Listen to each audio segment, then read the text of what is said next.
Newsline, a 30-minute presentation of the most compelling news from Liberia and the rest of the world. Today is Wednesday, the 9th of May 2024.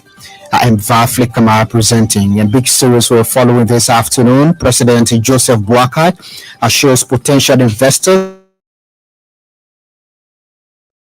of an enabling environment for business across country's borders. Executive Mansion releases additional nominations and appointments in government affecting the ministries of Justice, Internal Affairs, and others. And away from Liberia, Boeing 737 crashes during takeoff in Senegal, injuring 11 people. Also coming up is an ELBC commentary titled, "We are optimistic that the US-Africa Business Summit will boost Liberia's economy." These and many more stories, including sports, the weather report, are coming up. First, Emmanuel Colley and the latest from the newsroom. President Joseph Boakai has assured potential investors of government's commitment of creating an enabling environment for businesses to excel. The president said the government is aware that having a conducive business climate will attract foreign direct investments needed to boost the local economy. He spoke at a roundtable discussion on gathering investments in Liberia as part of the ongoing US-Africa Business Summit taking place in Dallas. President Boakai then encouraged investment companies to explore meaningful ways to tap into the country's rich investment potential. The president also urged existing concession companies to do more in providing opportunities and addressing the plight of citizens within their operational areas. At the same time, President Joseph Boakai has made additional nominations and appointments in government affecting the National Center for the Coordination of Response Mechanism, the Agricultural and Industrial Training Bureau, the Ministry of Internal Affairs, and the Ministry of Justice. At the National Center for the Coordination of Response Mechanism, the president also appointed Arthur Bestman as the acting executive director and Ms. Sophie Rees as acting deputy executive director. Mr. Ibrahim Bele has been nominated as the director general of the Agriculture and Industrial Training Bureau. Alfonso Scotto, Deputy Director General for Administration, and Wesley Nyanington, Deputy Director General for Technical Services.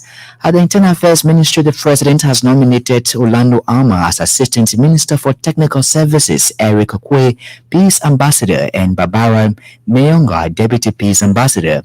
The Liberian leader has also nominated Councillor Jerry Galawolo as Assistant Minister for Litigation at the Ministry of Justice. At the same time, President Joseph Boakai has congratulated the government and people of the President of the European Council, Charles Michel, on the occasion marking the celebration of Euro Day on today, May 9. President Boakai, on behalf of the government and people of Liberia, extends compliments to the people of the EU on the 74th anniversary. The Liberian leader said, as the people of Europe commemorate the historic occasion, he acknowledged the great importance the cordial and genuine friendship shared between Liberia and the European Union. Gender Minister Bermin Horace Colley has urged workers of the ministry to perform their duties with professionalism, respect, and honesty. Minister Harris Colley believes such attributes promote institutional growth and development. The gender minister made the remarks Thursday at the close of a two-day retreat organized by the ministry. Very honest. I also want to call on us to share mutual respect in the relationship, honesty, and transparency. I personally believe that these are key elements to any successful relationship. The retreat highlighted gender equality, women's empowerment, and the overall advancement of gender-related policies and programs. It also focused on the importance of data-driven decision-making and evidence-based policy formulation in driving meaningful change.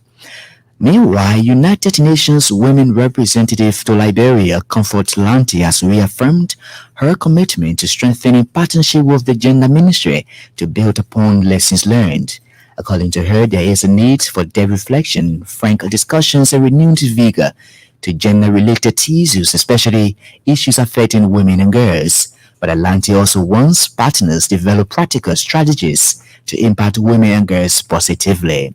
She noted that the United Nations Women envisions a vibrant collaboration with the Gender Ministry to improve the sector. Liberia Immigration Service says it has put in measures to strengthen surveillance across the country's borders with the Ivory Coast, Guinea, and Sierra Leone. LIS Commissioner General Steve Zako disclosed that the move is to prevent illegal entry of people in country. Commissioner Zako told Mika at regular press briefing Thursday that several officers are currently undergoing intensive training conducted by the West African Police Information System in Ivory Coast. The West African Police Information System has been to help border police, inspecting, assessment, and training. As we speak, 20 allied officers are also benefiting from 1 month RT training offered by an institution called ARRST. The Liberia Immigration Service boss also disclosed that modalities are currently being worked out to deploy LIS agents at the Liberia Business Registry to foster transparency and accountability in the country's business sector. The Liberia Institute for Statistics and Geoinformation Services Director General Richard Gafuan says Liberia has scored significant progress in the implementation of the Addis Ababa Declaration on Population and Development. The declaration was endorsed by African heads of state, including Liberia, in 2014. Mr. Gafuan said Liberia's 10-year review of these commitments has revealed improvement in school gender parity, poverty reduction, addressing sexual and gender-based violence, and population program management.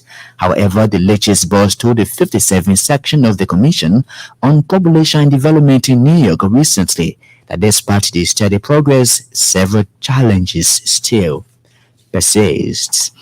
An intergovernmental agency task force on city cleansing has signed a memorandum of understanding aimed at promoting ordinance in Monrovia and Painesville. The task force comprises the Monrovia and Painesville City Corporations, Liberia Water and Sewer Corporation, the Liberia National Police, and the Public Works Ministry. According to the MCC release, the MOU mandates authorities of Monrovia and Painesville cities to begin practical steps by developing a roadmap towards urban development. Under the MOU, the task force is charged with the mandate to reduce pollution, address water and sewage problems, and boost sanitation in the two cities. Emmanuel Colley there with the news bulletin. You are listening to Newsline on ELBC Radio. One of the big stories we're following this afternoon, Liberia Immigration Service reveals measures to strengthen surveillance across the country's borders. Well, President Joseph Boakai has assured potential investors of government's commitment to creating an enabling environment for businesses to excel. The Liberian leader noted the government is aware that having a conducive business climate will attract foreign direct investments needed to boost the local economy.